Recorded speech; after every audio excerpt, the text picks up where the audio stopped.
tous. Donc, en effet, je suis Radmila Pinault, consultante et formatrice en data et plus spécifiquement en data science, qui est la discipline qui a fait naître la majorité des algorithmes qui sont utilisés dans les outils de l'intelligence artificielle générative.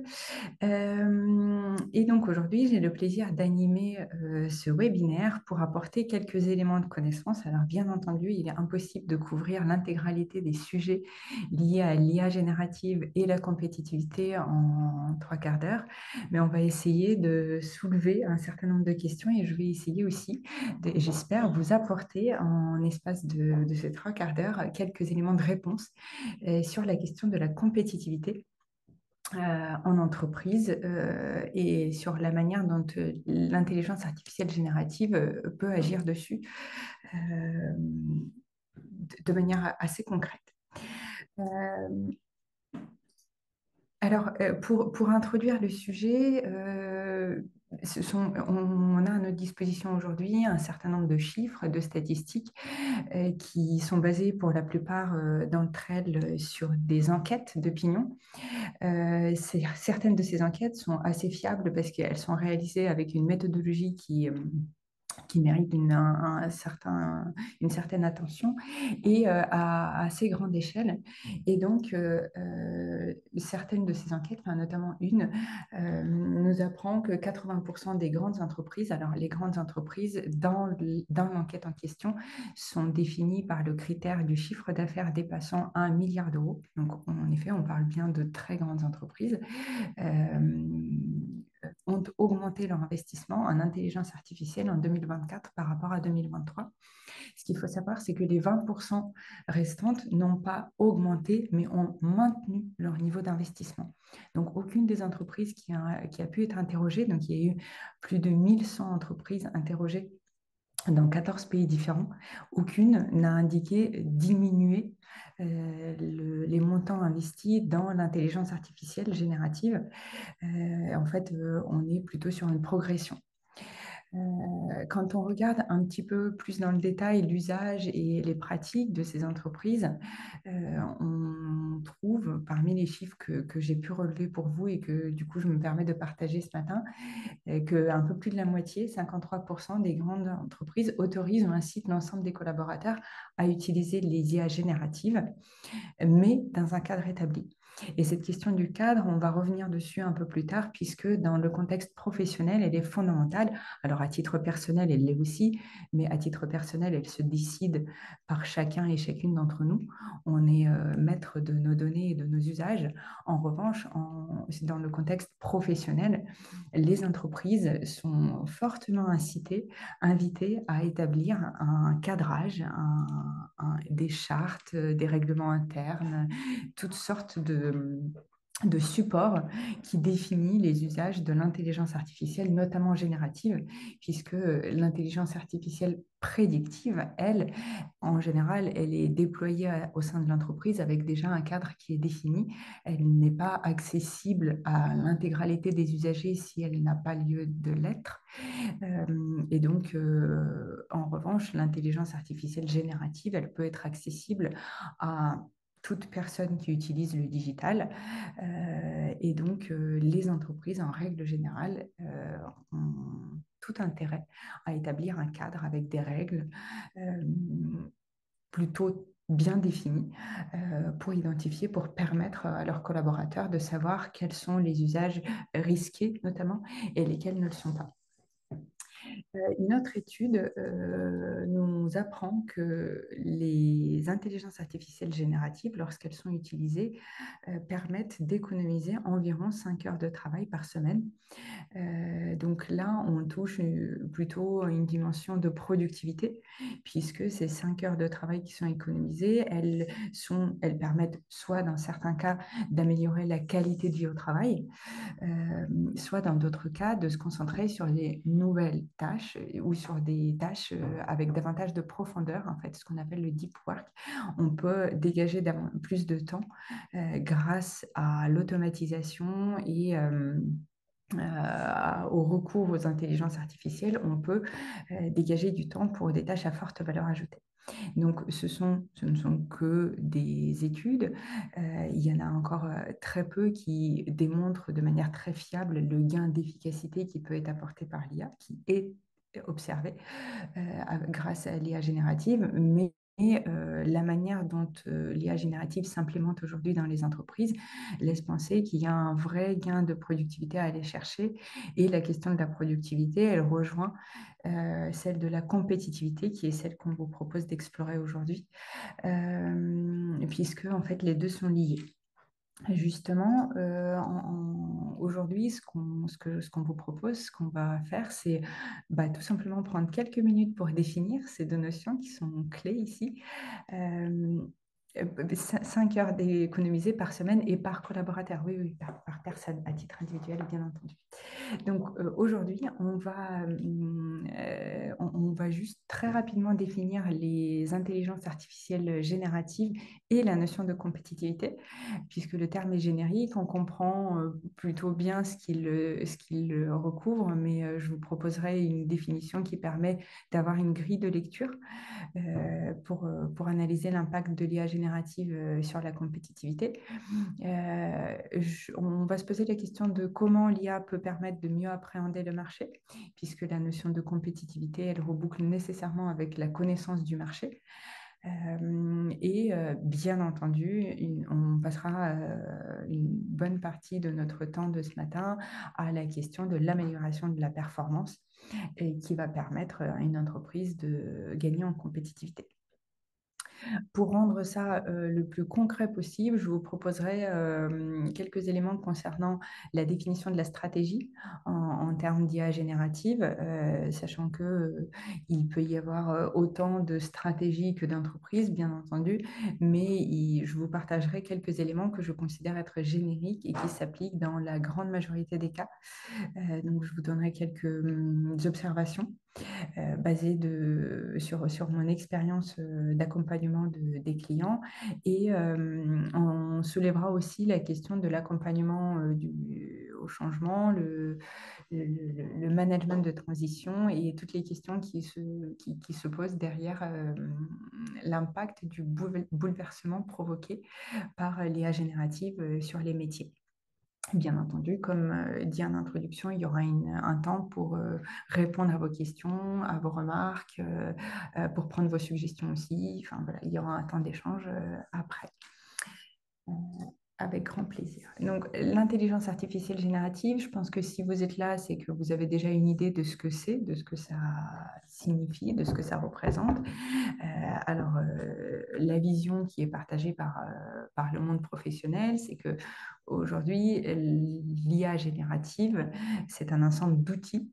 Avant tout, ce sont des outils qui sont basés sur des algorithmes, les algorithmes qui ont besoin de données pour fonctionner, donc, qui sont capables d'interpréter le langage naturel, donc les instructions qu'on fournit sous forme de phrases, de mots-clés, de la manière la plus naturelle possible et de la manière qui ressemble à une façon de communiquer qui serait avec un collaborateur, qu'on utiliserait avec un collaborateur humain. Donc, ces outils sont capables d'interpréter le langage naturel pour produire en réponse du contenu dans des formats qui peuvent être très différents. Alors, on est sur du texte, sur du code informatique, dans plein de langages de programmation différents, sur de l'image, les vidéos, du son. Donc, les formats de sortie, les formats qui sont produits par les IA génératives sont aujourd'hui assez vastes, mais ils ont tous comme point commun la réponse à une requête, ce qu'on appelle souvent le prompt, de la part de l'utilisateur humain. Ces IA génératives, elles ont connu un essor très important depuis novembre 2022, avec notamment l'ouverture au grand public d'un outil comme ChatGPT. Mais ils viennent s'ajouter à toute une palette d'outils d'intelligence artificielle prédictive qui, eux, étaient déjà utilisés, très largement utilisés par énormément d'entreprises sur des questions très spécifiques, sur de la prévision par exemple, sur de la segmentation, enfin, sur tout un tas de sujets. Les intelligences artificielles prédictives, les algorithmes prédictifs étaient déjà très utilisés et donc l'IA générative vient se compléter euh, à une palette d'outils que les entreprises utilisent. Il me semble, Richard, qu'à ce propos, on a prévu de poser une petite question à notre audience sur Tout à fait. justement pour un peu mieux cerner, pour mieux connaître les usages que peuvent avoir vos organisations et vos entreprises.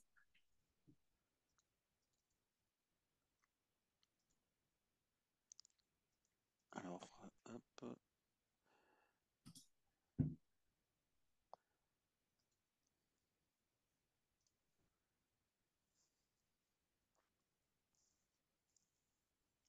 Vous avez un petit sondage qui a été lancé, j'espère que tout le monde le voit. Je vous invite à répondre, à savoir quel est le type d'IA qui a le plus grand impact sur votre secteur d'activité.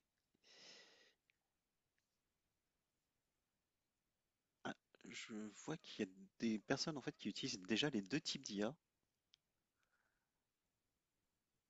et qu'on n'en a pas qui n'utilisent que l'IA prédictive. C'est intéressant comme résultat.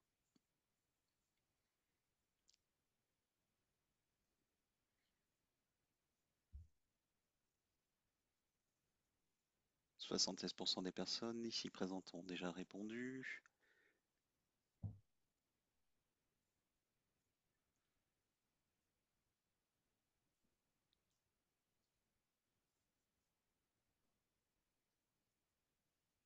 On est à 82%. Si vous avez... Je vais bientôt clore le sondage. Si vous avez besoin de répondre, n'hésitez pas à répondre au sondage. J'ai 35 réponses sur 40 personnes présentes. Alors, 71% des personnes ont répondu IA générative, qui ont un impact. J'ai les deux types d'IA, générative et prédictive, qui ont eu un impact sur leur entreprise, 14%. Personne n'a répondu que l'IA prédictive. C'est intéressant parce qu'en fait, les personnes utilisent en même temps l'IA générative et l'IA prédictive, et 14% ne savent pas en fait quel est l'impact. Voilà, je mets fin au sondage. Je vous partage les résultats. C'est des chiffres qui sont assez intéressants, Renmila, en fait. Oui, tout à fait. Merci, merci. Tout à fait, parce qu'en fait, là où, en général, depuis 2 ans, les collaborateurs, les entreprises, les métiers se rendent compte, enfin, se redécouvrent, c'est que beaucoup d'entreprises utilisent notamment, alors enfin, les utilisations sont extrêmement nombreuses de l'IA prédictive traditionnelle, que ce soit en logistique, que ce soit dans le marketing, que ce soit en banque et finance, la prévision du risque, la prévision des prix, la prévision des ventes, c'est quelque chose qui existe déjà depuis très longtemps au sein des entreprises. Mais du coup, c'est très intéressant d'observer que vous considérez que ce sont les IA génératives qui ont plus d'impact sur vos secteurs d'activité respectifs. Et donc, merci beaucoup, merci pour ce retour, parce que du coup, ça m'amène à me dire qu'on a bien fait de se réunir autour de cette question-là. Et puis, de toute façon, il y a énormément de sujets, énormément de débats et de questions qui se posent autour de ça. Et donc, ça amène à l'autre terme qui est mobilisé comme sujet de la session de ce matin, qui est la compétitivité. La compétitivité, la définition, on va dire, presque universelle de la compétitivité, c'est la capacité, alors que ce soit d'une entreprise, d'une région, d'un groupement, d'une organisation, d'un pays aussi, parce que les pays peuvent aussi travailler leur compétitivité, c'est leur capacité à accroître ses parts de marché. Dit comme ça paraît assez simple. J'espère que vous êtes d'accord avec cette proposition. Cette capacité, en règle générale, elle repose sur un certain nombre de piliers. J'en ai défini ici 3. Le premier pilier, c'est observer. Observer à la fois ses concurrents, ce qu'ils font, ce qu'ils proposent en termes de produits, en termes de services, comment ils se positionnent en termes de prix, quelles sont les innovations qu'ils proposent. Donc, les concurrents, observer les consommateurs, donc les acheteurs de nos produits, de nos services. Est-ce qu'il y a de nouvelles façons de consommer? Est-ce qu'il y a des nouvelles façons d'acheter? Est-ce qu'il y a des nouveaux besoins qui ont été identifiés par rapport aux services ou aux produits qu'on vend, qu'on commercialise, qu'on propose? Et observer aussi l'environnement socio-économique global.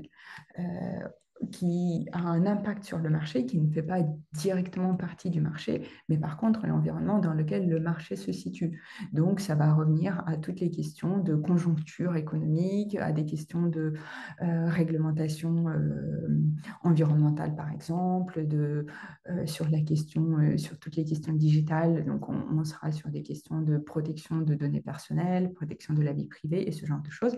Donc l'observation, c'est la capacité justement à aller chercher l'information qui va nous permettre de nous positionner sur un marché.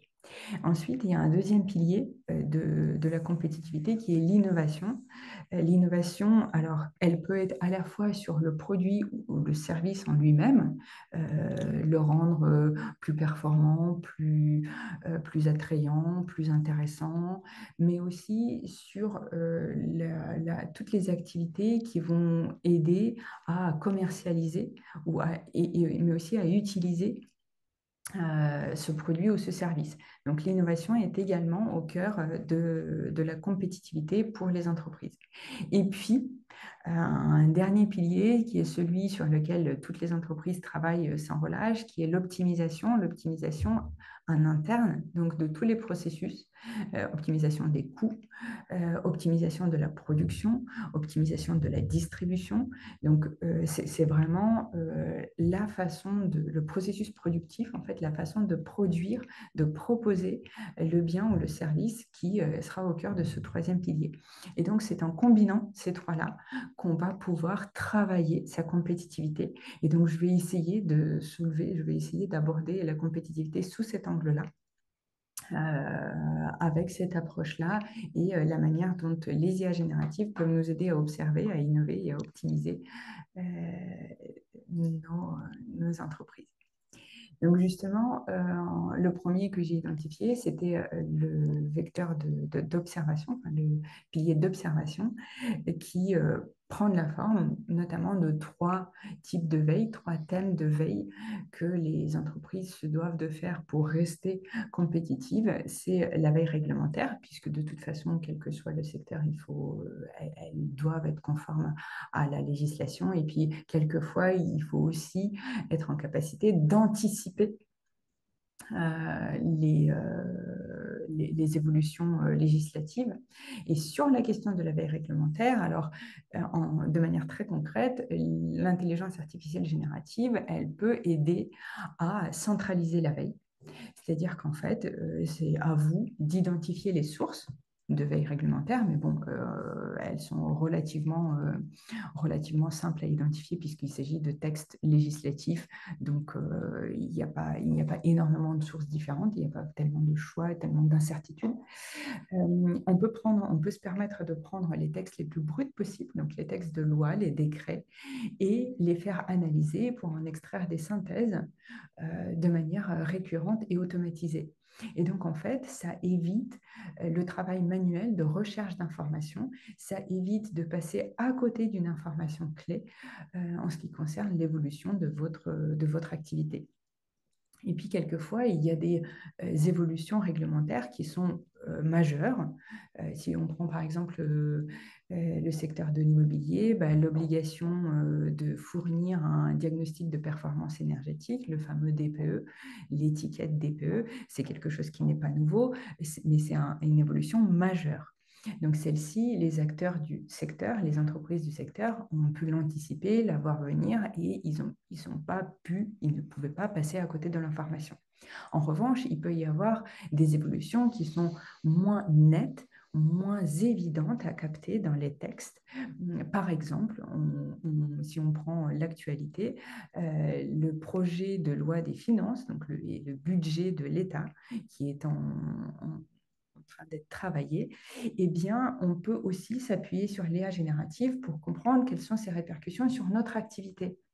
C'est-à-dire qu'en fait, aujourd'hui, concrètement, sur ce sujet-là, vous n'avez plus besoin de faire appel à un économiste, vous n'avez plus besoin de rechercher l'information pour savoir l'information qui serait digérée par des médias en qui vous pouvez avoir confiance ou ne pas avoir confiance. La question n'est plus celle-là. La question, c'est voici ce qu'est le projet du budget de l'État.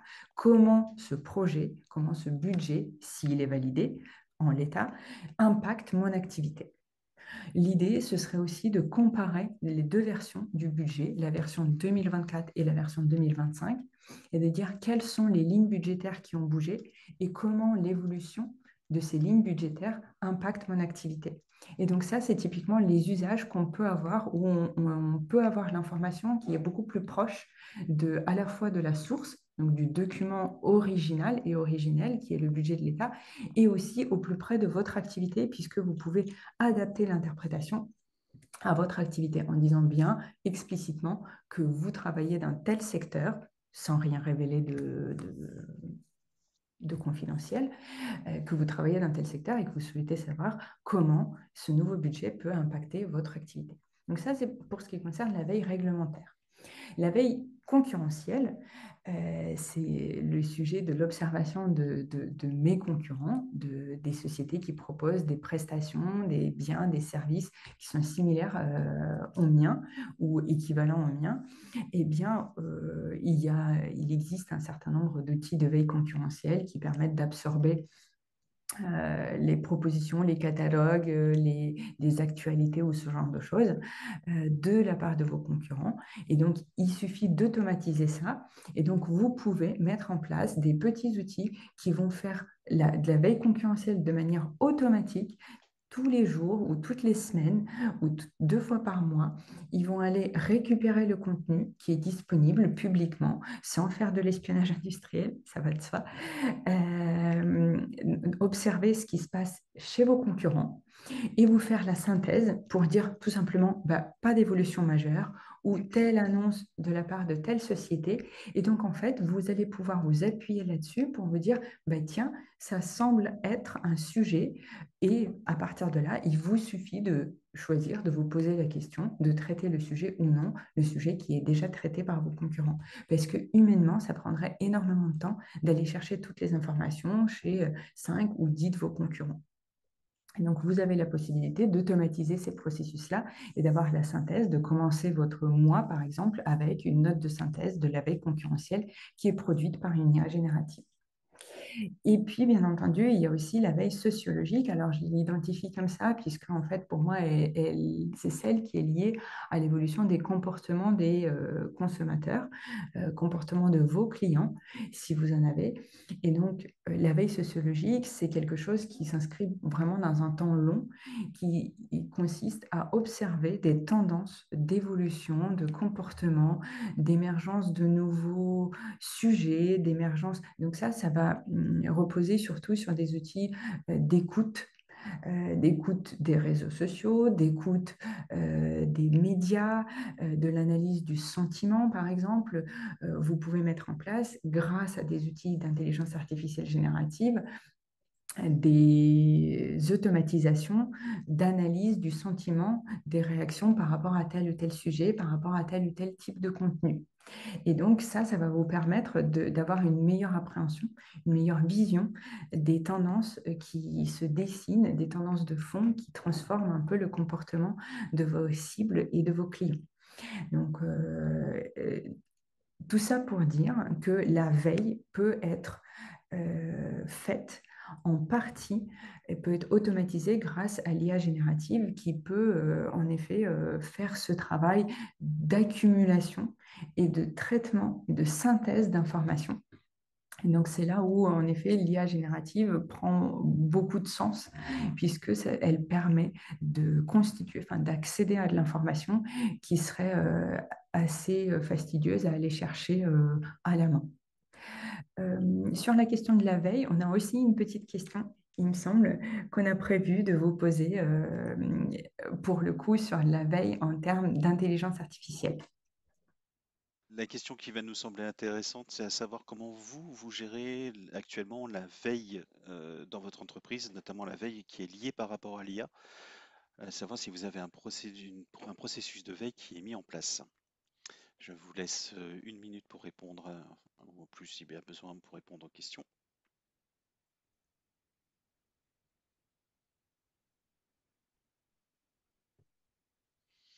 Ah, le profil, les données qui en ressortent sont très très très intéressantes.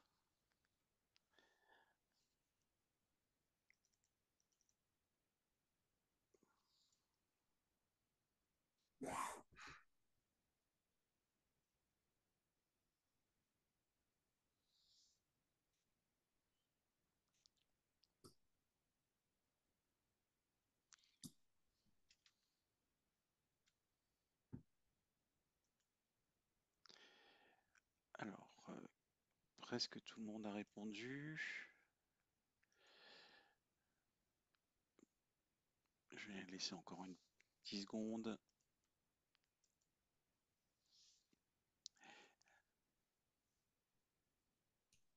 Alors, j'ai 86% de réponses, 38 personnes sur 44 ont répondu. Donc, si vous voulez répondre à ce petit sondage, vous avez encore 10 secondes. Et je le ferme.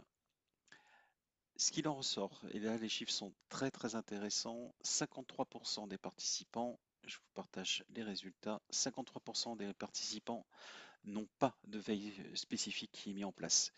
29% c'est une veille ponctuelle ou informelle, 18% ont une veille structurée et régulière, et aucun n'utilise d'outils dédiés à la veille technologique. Peut-être veux-tu rebondir sur ce point, parce que la notion de veille, je dirais pour tous les métiers, est extrêmement importante. Ça, c'est mon avis personnel. Et Ramira, si peut-être tu veux rebondir sur ces chiffres.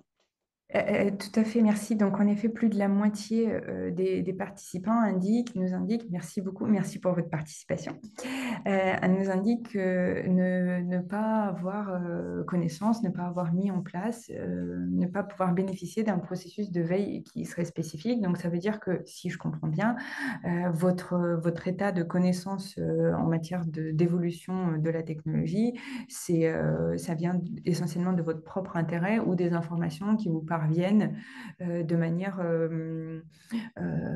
non organisée, on va dire. Eh bien, je trouve ça passionnant parce que je me dis, on vit quand même une époque où l'information est partout et justement, c'est peut-être aussi parce qu'elle est partout qu'il est difficile de la traiter, de la travailler, de la structurer. Et donc, à titre personnel, si vous êtes déjà utilisateur d'outils d'intelligence artificielle générative, vous êtes en règle générale à pas grand-chose de pouvoir automatiser votre veille. Et si l'entreprise ne le fait pas de manière standardisée et de manière uniforme pour l'intégralité des collaborateurs ou par service, ou en tout cas ne met pas en place un process qui serait construit et cohérent avec la stratégie de l'entreprise, vous pouvez le faire à votre échelle si vous utilisez les outils d'intelligence artificielle générative.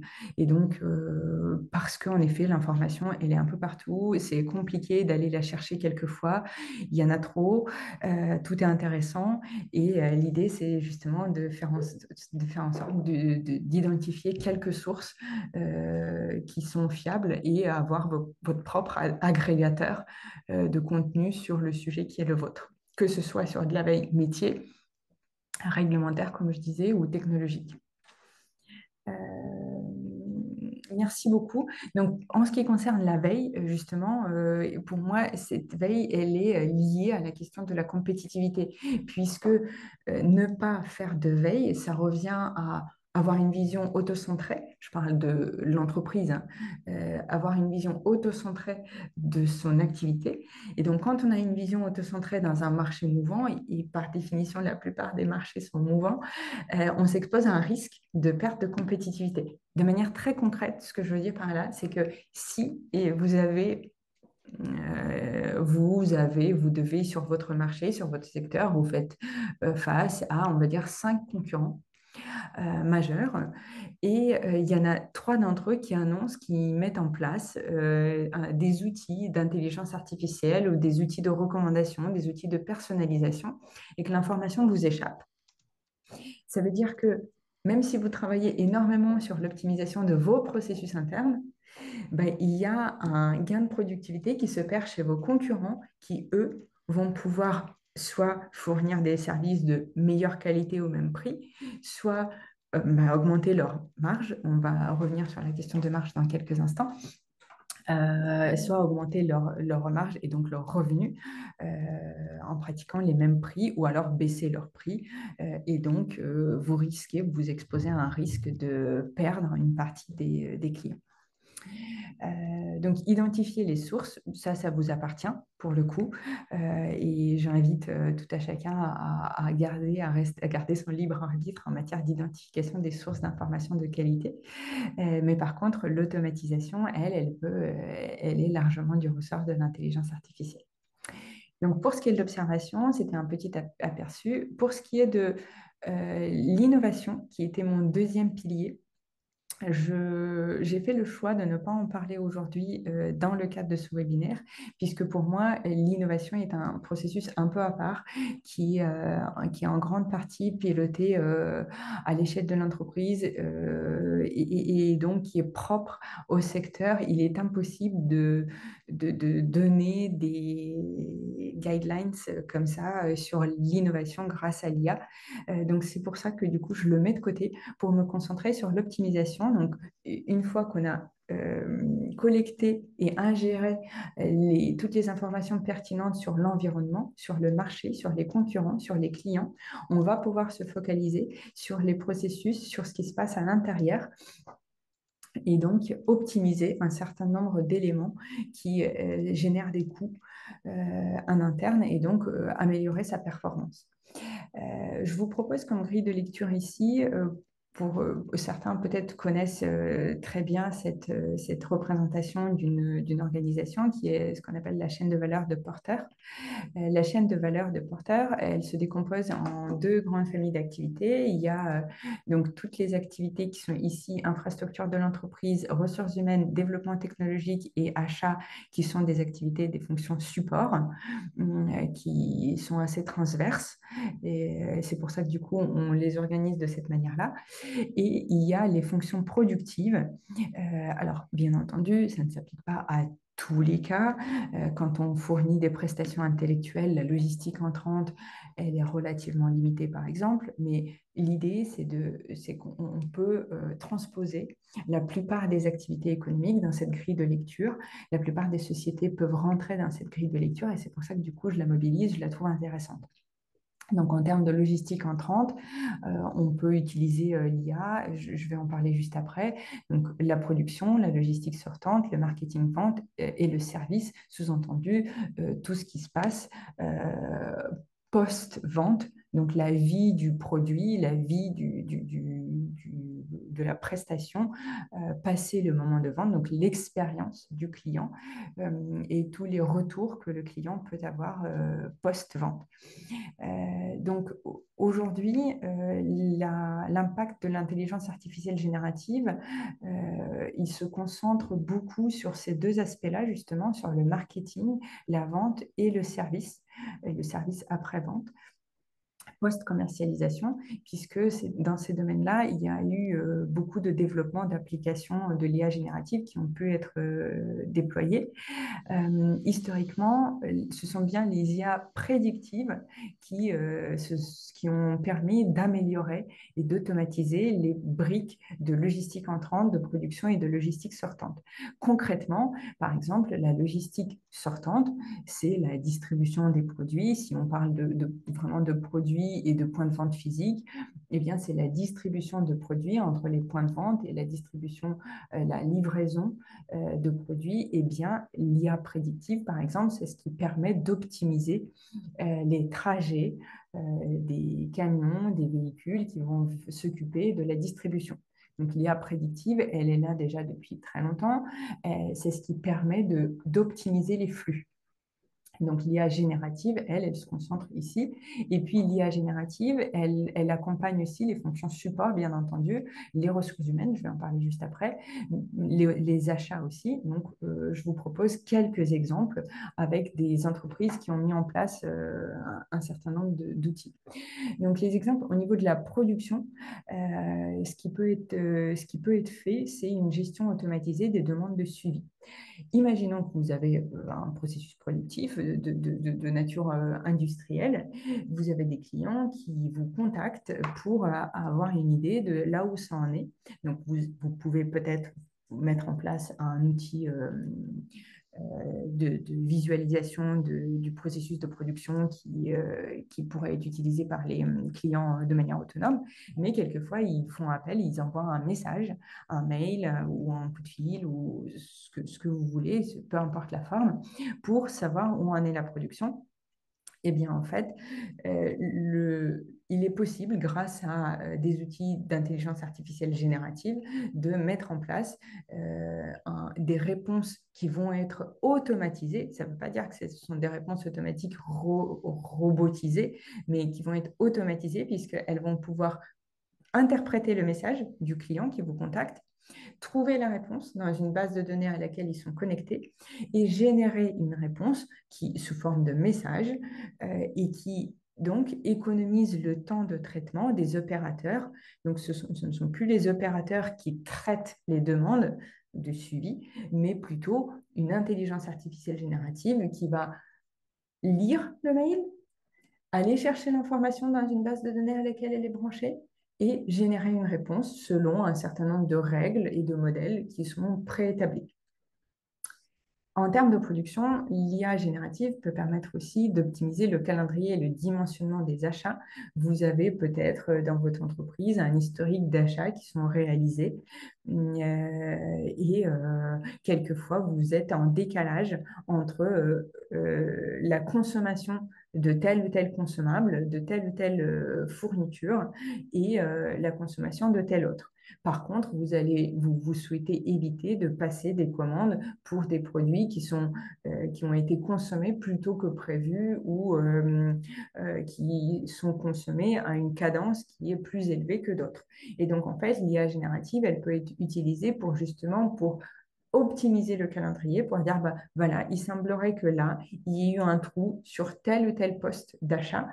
Donc, pour mieux gérer ce type d'enjeu, ce type de situation, il est proposé d'étaler le calendrier suivant de nouvelles dates. Et puis, il est possible aussi, grâce à l'IA générative, d'identifier des risques contractuels. Donc, concrètement, ce que ça veut dire, c'est que vous avez un prestataire qui fait évoluer votre contrat. Vous n'avez peut-être pas toujours l'expertise, enfin moi la première, je ne l'ai pas, on ne va pas dire pas toujours, je dis pas souvent, l'expertise nécessaire pour comprendre toutes les clauses qu'il y a dans les contrats qui me sont proposés, eh bien je peux m'appuyer sur un outil d'intelligence artificielle pour interpréter, pour me dire concrètement quels sont les risques auxquels je m'expose face à tel ou tel type de contrat.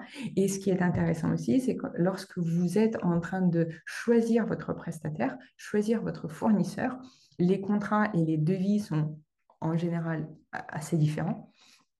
Et donc, ce que vous pouvez faire, c'est les rendre comparables grâce à des outils d'intelligence artificielle générative et donc vous appuyez sur l'IA générative pour identifier les éléments qui différencient tel prestataire de tel autre.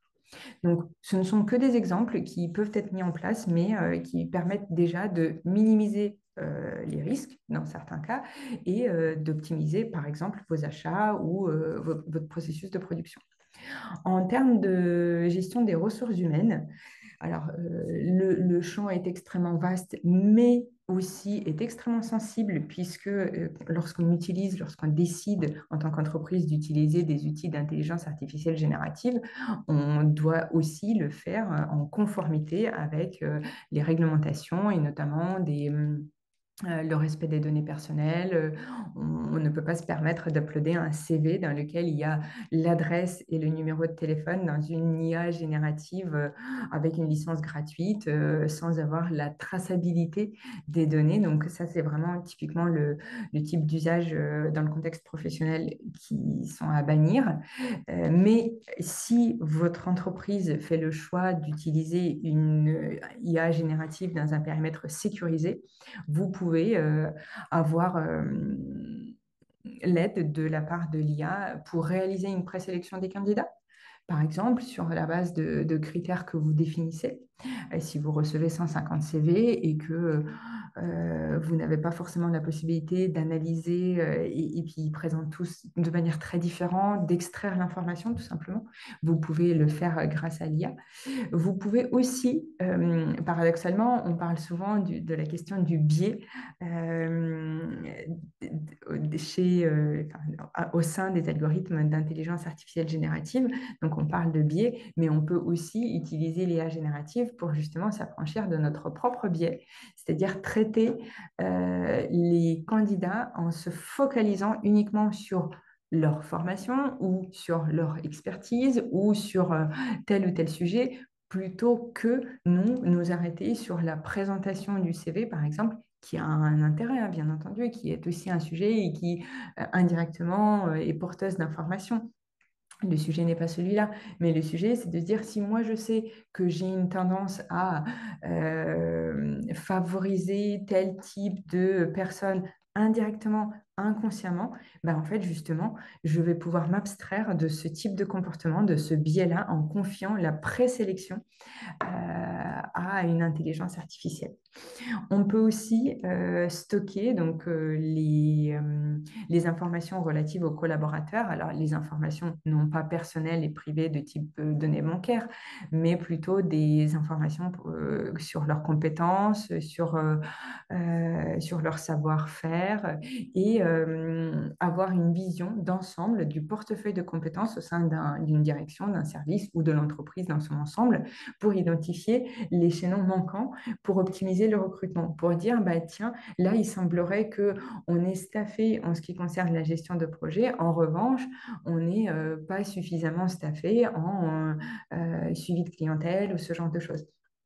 Et donc, en fait, l'intelligence artificielle, elle peut aussi aider pour ce type de sujet. De manière très concrète et pratico-pratique, on peut aussi s'appuyer sur l'IA pour organiser un onboarding, donc l'accueil de nouveaux collaborateurs en fonction de leur profil, en fonction de leur expérience, en fonction de leur âge, leur proposer des supports et un processus qui leur est adapté. L'idée, c'est de faire en sorte de ne pas accueillir un collaborateur comptable comme on accueille un social media manager, puisqu'en fait, ce sont deux personnes potentiellement qui n'ont pas les mêmes affinités, qui n'ont pas les mêmes intérêts, qui ne fonctionnent pas avec les mêmes mécanismes psychosociologiques. Et donc, l'idée, c'est de faire en sorte que l'accueil et l'intégration de ces collaborateurs soient personnalisés et non pas génériques. Tiens, on a un process d'onboarding et que ce soit un directeur, un attaché de direction, enfin une assistante de direction, un social media manager ou un comptable, bah, on accueille tout le monde de la même manière. Ça peut être un choix, tout à fait, de faire ça, mais on peut aussi faire le choix différent qui est de personnaliser ce type de process. Et aussi, on peut s'appuyer sur l'IA. Alors, je fais exprès d'utiliser le terme de s'appuyer et non pas déléguer à l'IA la gestion de la montée en compétences, puisqu'en fait, on peut utiliser, tout à l'heure, je parlais du portefeuille de compétences à l'intérieur d'un service ou d'une direction. Eh bien, on peut aller plus loin et d'utiliser la connaissance qu'on a de notre entreprise, de notre secteur, de notre direction, de notre service, pour proposer des trajectoires différenciées à court et moyen terme en fonction des affinités des personnes. Il y a des personnes qui vont vouloir rester sur des compétences très techniques, qui n'ont pas envie de monter en compétences enfin, qui n'ont pas envie, qui n'aspirent pas à des fonctions de management. Pour autant, elles aspirent à une évolution.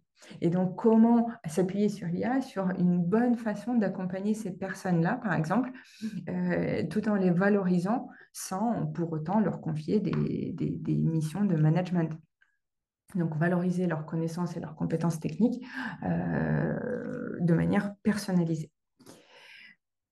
Si on continue sur les exemples, vous avez par exemple, là, il y a 48 heures, Walmart, qui est un géant de la distribution américain, qui annonce transformer l'expérience d'achat pour la rendre virtuelle et interactive. Donc là, on est sur l'activité de commercialisation de votre produit, de votre service. L'idée, c'est de faire en sorte de, plutôt que d'attendre que le client vienne en répondant à une sollicitation, à une campagne marketing ou autre, ou avec un besoin bien spécifique, il vient parce qu'il formule une demande, eh bien, l'accompagner dans la formulation de cette demande. C'est-à-dire que Walmart parie, par exemple, sur j'annonce ce que j'ai envie de faire comme plat ce soir. Et à partir de là, l'IA générative génère la liste de courses et m'accompagne dans mes courses.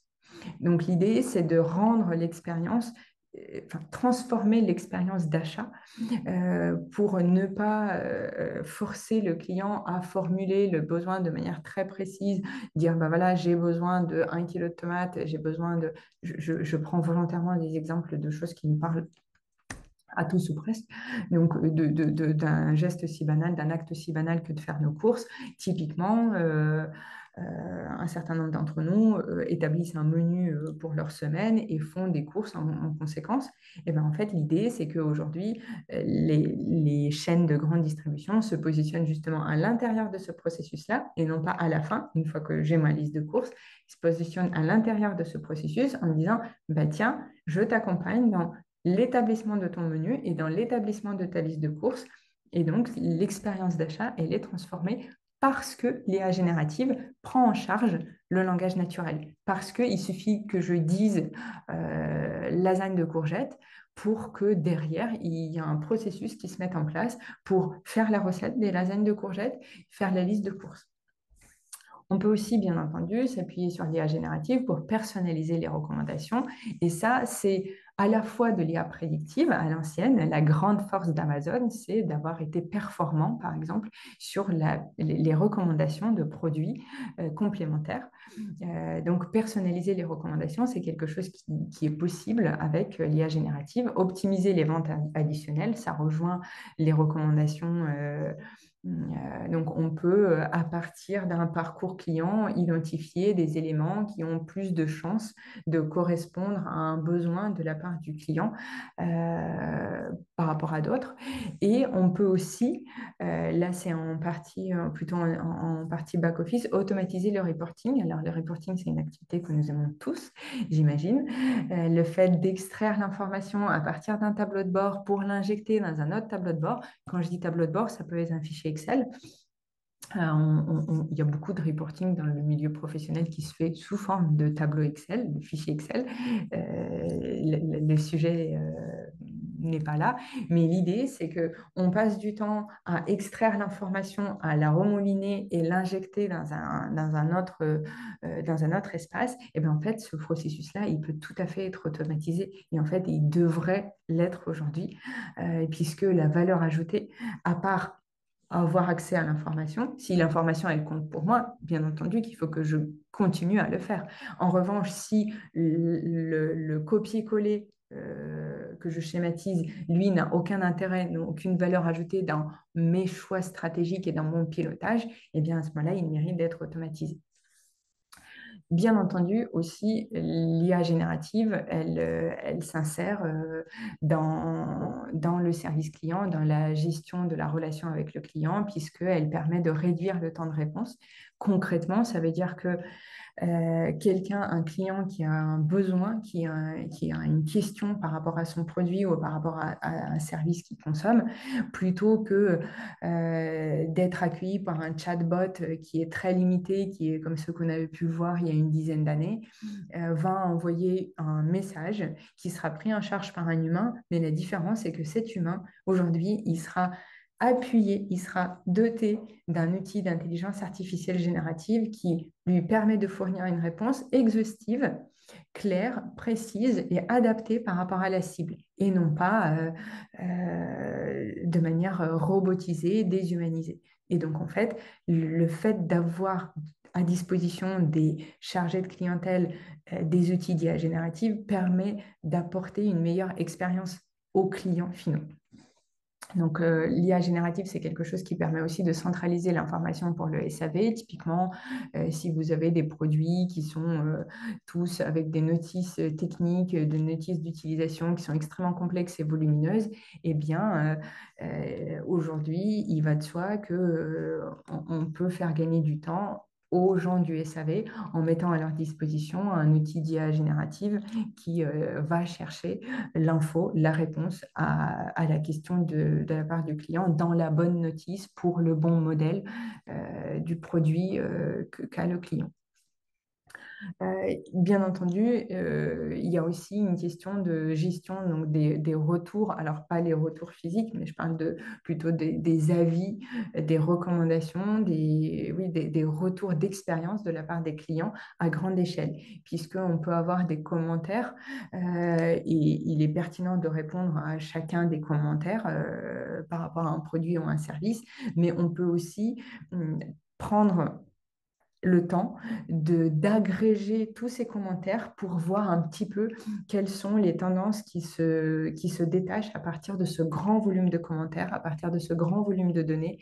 Est-ce qu'il y a des fonctionnalités ou au contraire des dysfonctionnements qui reviennent très souvent ou des nouvelles fonctionnalités, des nouvelles versions qui seraient demandées par les clients?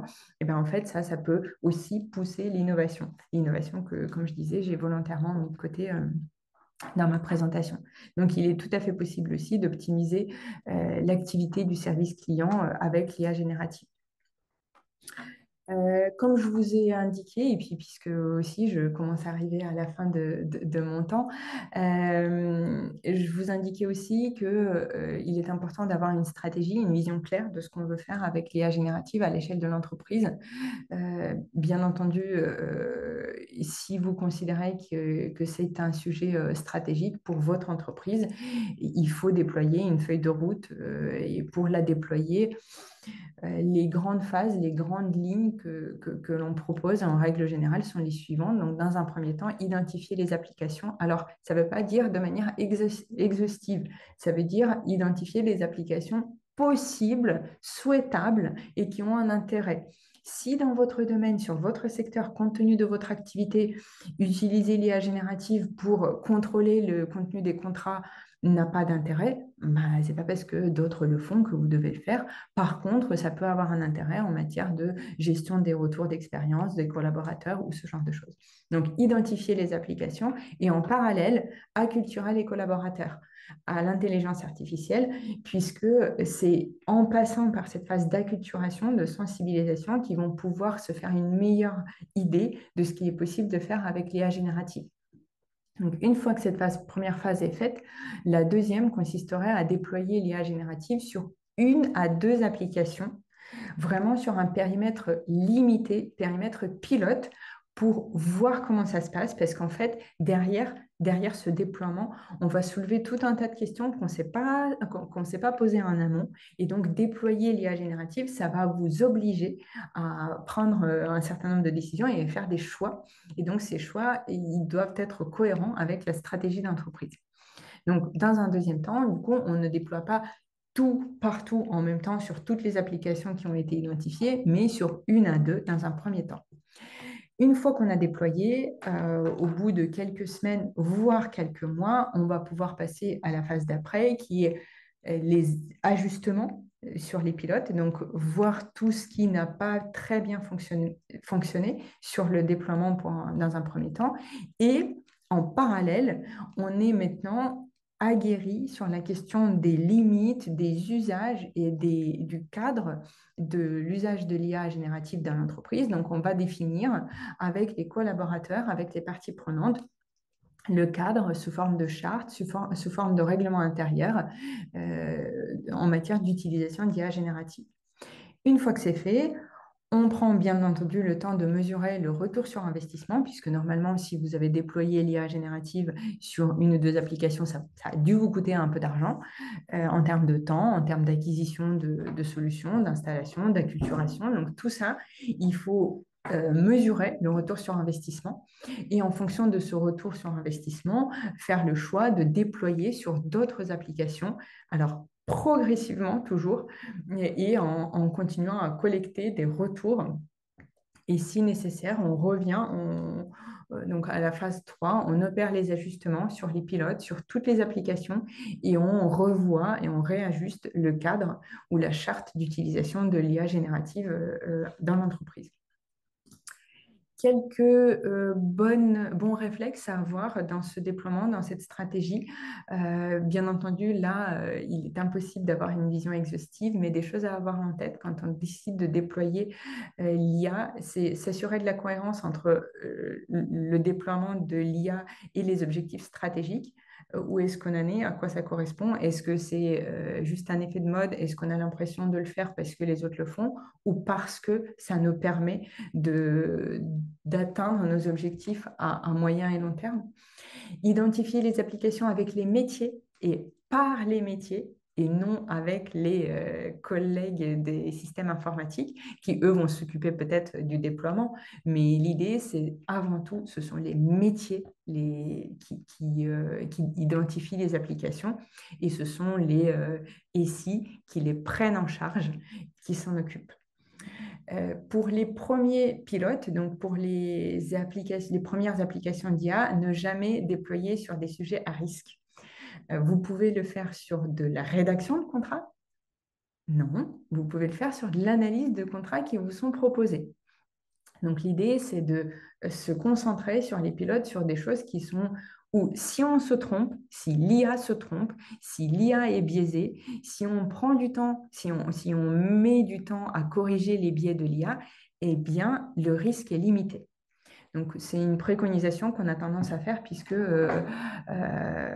par exemple, sur la question du marketing, on est tenté peut-être d'automatiser un certain nombre de choses très vite, mais si c'est un enjeu stratégique, j'aurais tendance à dire que le marketing ne devrait pas faire partie des pilotes.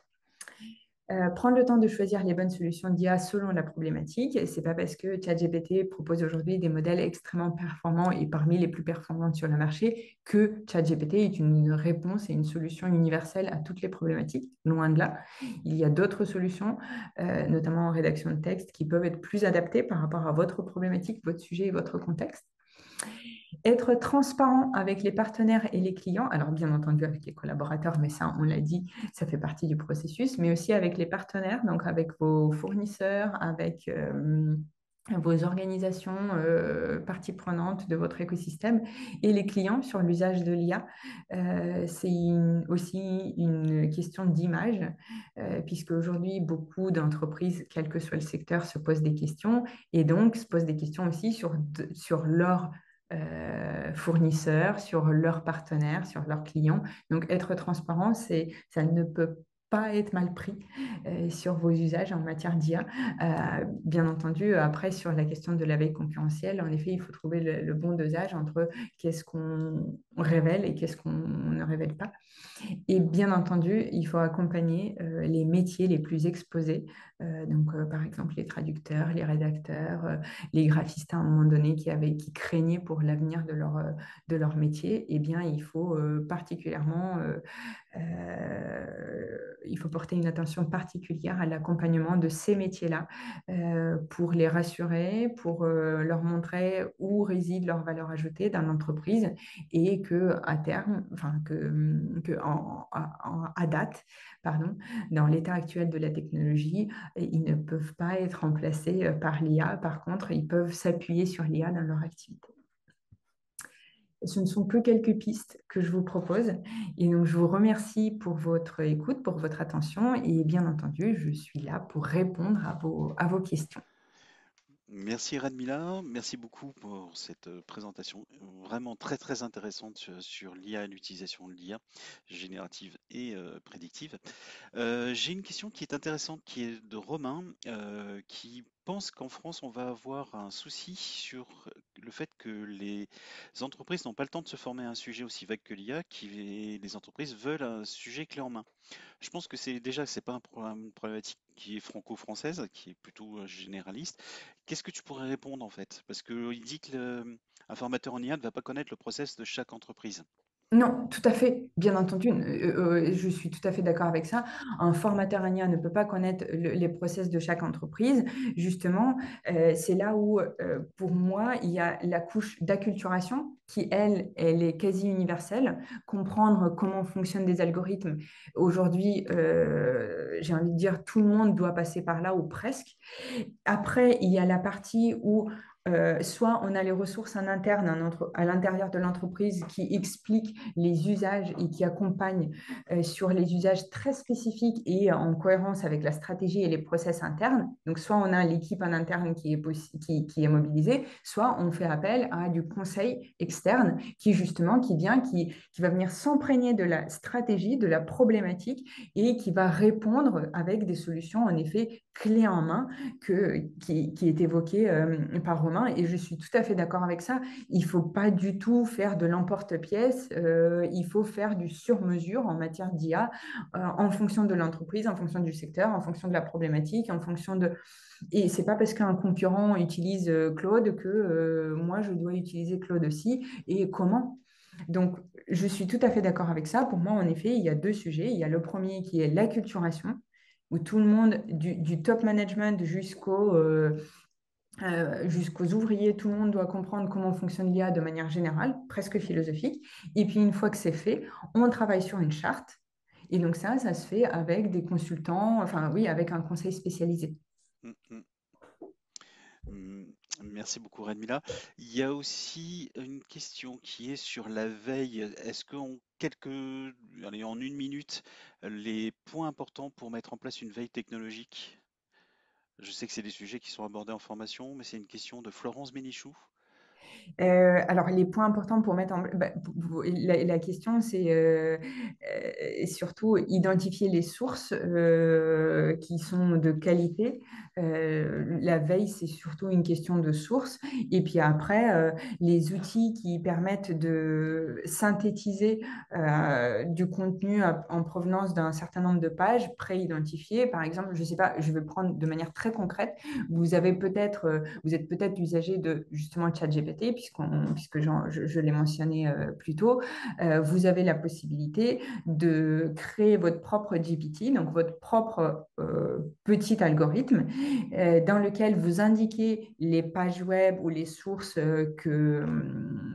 à consulter, que vous considérez des sources pertinentes de veille technologique. Et puis, vous lui demandez explicitement de faire la synthèse en 5 points de ce contenu-là, en intégrant vos enjeux par rapport à votre sujet, par rapport à ce qui s'applique et à votre secteur. Mm, Et donc, ça, c'est quelque chose qui ne nécessite pas énormément de formation. Il n'y a pas de codage à faire pour le faire. C'est de l'automatisation assez simple quand on est déjà utilisateur et usager de l'IA. mm. Je rajouterais aussi, il y a des outils comme les flux RSS qui permettent Oui. de synthétiser des flux, des informations. Vous avez après des outils qui permettent ce que vous avez, des outils sur les navigateurs qui permettent de sauvegarder des bookmarks, des marque-pages sur certaines pages, etc., etc. Donc, vous avez plein d'outils. Ça serait beaucoup trop long d'expliquer tous les outils qui sont disponibles, mais effectivement, ChatGPT vraiment est un outil de base qui permet de faire la synthèse. C'est vraiment la partie essentielle, c'est la synthèse des informations plutôt que de tout lire. J'avais aussi une question qui était sur, alors c'est pas vraiment une question qui était sur la valorisation des prestations qui sont liées par rapport à l'IA. La question de BMO, lorsque l'IA touche à la fourniture de prestations intellectuelles, notamment en communication, dans la production de contenu, la difficulté consiste à valoriser ce qui est autour de l'IA. Donc, si je comprends bien, c'est plus une remarque qu'une question. Oui. Alors, aujourd'hui, on fait face à un enjeu juridique qui est que la question de la propriété intellectuelle Mm, mm, de contenu généré par l'intelligence artificielle n'est pas traité par le législateur. C'est-à-dire qu'en fait, on sait définir la propriété intellectuelle de l'œuvre lorsque l'œuvre est fabriquée et produite par un humain, mais je veux dire, quand je dis on sait, c'est le législateur a créé un cadre. En revanche, ce cadre n'existe pas lorsque l'œuvre est proposée et fournie par une intelligence artificielle. Donc, en effet, on a un sujet qui met du temps à être traité, mais aussi parce que le sujet est nouveau et qu'on dit toujours que le législateur a au moins 2 ans de retard par rapport à la société. Donc, on peut peut-être espérer en courant 25 des premières graines de la législation et de la définition légale de la propriété intellectuelle. Et la question de la valorisation, mais en fait, j'ai envie de dire, tout dépend. Aujourd'hui, la plupart des entreprises utilisent l'IA générative, j'entends, enfin, vraiment, mm, j'insiste là-dessus, au sein, enfin, en interne. Donc, du coup, la valorisation, elle s'observe plutôt sur le gain de temps, justement, la facilité d'accéder à l'information, la possibilité de prendre des décisions plus rapides et plus éclairées. Et donc, en effet, ce sont des choses qui ne se valorisent pas d'un point de vue monétaire, mais par contre, qui se répercutent avec un certain historique, fatalement, sur la performance. mm, tout à fait. Alors, le temps que pendant tes réponses, j'ai lancé une petite question. Si vous voulez recevoir la présentation de Radmila et notamment par mail, je vous invite à répondre au sondage en nous laissant votre adresse mail afin qu'on puisse vous envoyer la présentation. Cette conférence webinaire sera disponible en replay, soit sur notre profil LinkedIn ou soit sur demande par mail. Donc n'hésitez pas à nous contacter sur notre mail contact@ziggurat.com, ziggurat.com. C'est l'adresse sur laquelle vous pouvez envoyer vos informations. Je vous la mets dans le chat.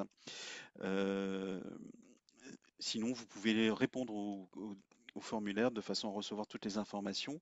Je répète, elle sera disponible en replay sur notre profil LinkedIn et vous avez le mail si vous voulez avoir de plus amples informations.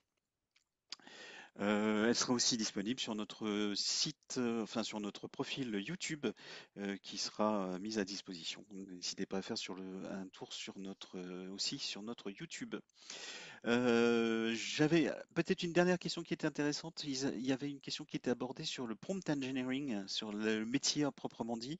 Euh, En une minute, est-ce que tu peux nous faire un petit tour de ce type de métier? Qu'est-ce que c'est? Et est-ce que c'est un métier qui est encore d'actualité, etc. Al- Alors, ça peut être très vite fait puisque c'est un métier en effet, qui est tout nouveau et qui a émergé en même temps que l'accès au grand public à l'IA générative. L'ennui, c'est qu'aujourd'hui, beaucoup d'entreprises veulent recruter des prompt engineers et qu'en fait, les prompt engineers, ben, ils ne sont pas formés puisque si on veut quelqu'un qui est diplômé, qui a des compétences en prompt engineering, ça veut dire que le prompt engineering devait déjà être un sujet à l'époque où il se formait. Donc, autant Mm, dire qu'aujourd'hui, c'est très compliqué. Donc, il y a en effet des profils data qui s'orientent vers ça, qui se sont orientés rapidement vers ça. Est-ce que c'est encore d'actualité? Si vous pensez avoir un vrai usage, mettre en production un modèle d'IA appliqué à votre problématique, ma réponse est clairement oui. J'aurais tendance à dire, alors je déteste l'expression il faut, mais à ce moment-là, il est pertinent de recruter un data scientist qui sait faire du prompt engineering, parce qu'un prompt engineer, c'est, encore une fois, ça peut pas être un métier, je veux dire, ça peut pas être issu d'une formation, c'est quelqu'un qui s'est auto-formé en lien avec sa formation de base qui doit être de la data science. Et donc, un data scientist avec cette expertise-là, plutôt, oui, j'aurais tendance à dire oui. En revanche, si votre usage d'IA générative se limite, par exemple, à de l'usage de copilote parce que vous utilisez déjà tous les outils Word, Teams et Outlook et que vous trouvez que ça apporte un vrai gain de temps d'avoir la synthèse de vos newsletters ou la synthèse des dizaines de mails échangés par vos collègues, eh bien, à ce moment-là, non, si c'est ça l'usage à l'échelle de l'entreprise, c'est pas la peine de payer quelqu'un une fortune pour prompter. Dernière petite question et on va clore le webinaire là-dessus. Comment s'assurer d'être à jour et opérationnel sur l'IA alors que les outils et applications évoluent au jour le jour? Ça va être peut-être la question de la veille, Euh, je pense. Oui, la question de la veille, en effet, c'est celle qui permet de pallier. C'est justement, j'aurais tendance à dire que on ne peut pas être expert sur tous les aspects de l'IA. C'est impossible, en effet, parce que ça consisterait à passer ses journées à ingérer de l'information et ne jamais avoir l'occasion de l'appliquer. Donc, il n'y a pas de production. Donc, on peut être expert sur une des parties, sur un des angles, sur le déploiement de l'IA dans un secteur, dans le déploiement de l'IA pour un métier. Voilà, on peut surtout se spécialiser là-dedans. Et en effet, c'est la question de la veille pour moi qui répond à ça. C'est mettre en place, automatiser une veille et passer 2 heures par semaine à lire tout ce qui a pu être agrégé en termes de nouveautés. Et puis après, en effet, je veux dire, la technologie au sens large, que ce soit l'IA ou pas, en data, c'est pareil au sens large. Il y a tous les jours, il y a des nouveaux packages qui se créent, de nouveaux outils, et tout est super. Et en effet, il faut juste trouver le bon dosage de l'information entrante pour ne pas être noyé par ça et pour garder une vision, on va dire plutôt à moyen terme de pourquoi je devrais faire de la veille. Mm. Merci beaucoup, Radmila. Je te propose que Merci l'on à toi. termine le webinaire sur cette effectivement présentation de la veille qui est, comme tu le dis, très très importante sur les évolutions de l'IA et des implications dans nos métiers différents. Merci à tous d'avoir participé à ce webinaire. Je vous invite à nous retrouver sur nos profils LinkedIn, YouTube, sur notre site internet ziggorat.com. Vous retrouverez aussi Radmila et les formations qu'elle propose dans le cadre de nos formations.